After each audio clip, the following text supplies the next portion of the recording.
தருமபுரி மாவட்டம் அரூர் அருகே பள்ளி குழந்தைகளை கை கால்களை அமுக்கிவிடச் சொல்லும் தலைமை ஆசிரியையின் வீடியோ சமூக வலைதளத்தில் வேகமாக பரவி வருகிறது.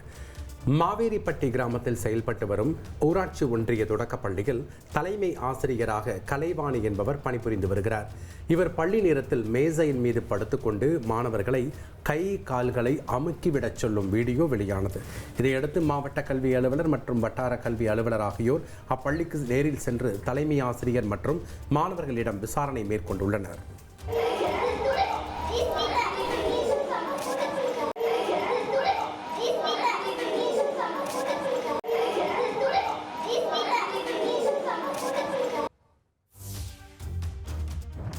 மக்களின் வசதிக்காக மொபைல் பாஸ்போர்ட் சேவையை மத்திய அரசு செயல்படுத்தி வருகிறது.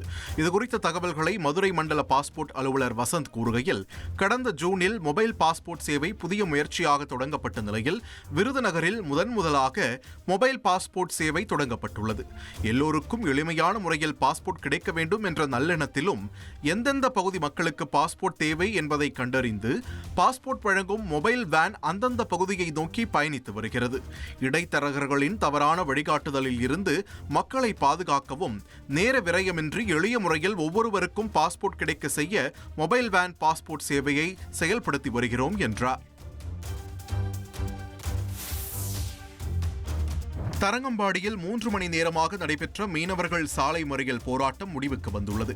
மயிலாடுதுறை மீனவ கிராமமான தரங்கம்பாடியில் அரசால் தடை செய்யப்பட்ட சுருக்கு வலை, அதிவேக விசைப்படகை தடை செய்ய வலியுறுத்தியும் மீறி பயன்படுத்துபவர்கள் மீது நடவடிக்கை எடுக்க வலியுறுத்தியும் மீனவர்கள் கடலில் இறங்கி போராட்டம் நடத்தினர்.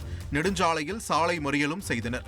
மீனவர்களுடன் அதிகாரிகள் மற்றும் காவல்துறை நடத்திய பேச்சுவார்த்தையில் உடன்பாடு ஏற்பட்டதை தொடர்ந்து மீனவர்கள் போராட்டத்தை கைவிட்டனர். நலத்துறை சார்பாக கொடுக்கப்பட்ட உத்தரவாதம் நாளை 3/9/2025 முதல் பூம்புகார் மீன்பிடி துறைமுகத்திலிருந்து எந்த ஒரு படகும் அரசால் தடை செய்யப்பட்ட சுருக்குமடி வலையை பயன்படுத்த அனுமதிக்கப்பட மாட்டாது. மேலும் மீறி சுருக்குமடி வலையை பயன்படுத்தினால் மீன்வளத்துறை, வருவாய்த்துறை மற்றும் காவல்துறை மூலம் இணைந்து உரிய சட்ட நடவடிக்கை மேற்கொள்ளப்படும் என இதன் மூலம் தெரிவித்துக் கொள்கிறோம். அதிகாரிகள் எழுதிய 4 துறையை சேர்ந்த அதிகாரிகள் கையெழுத்து போட்டு கொடுத்திருக்காங்க.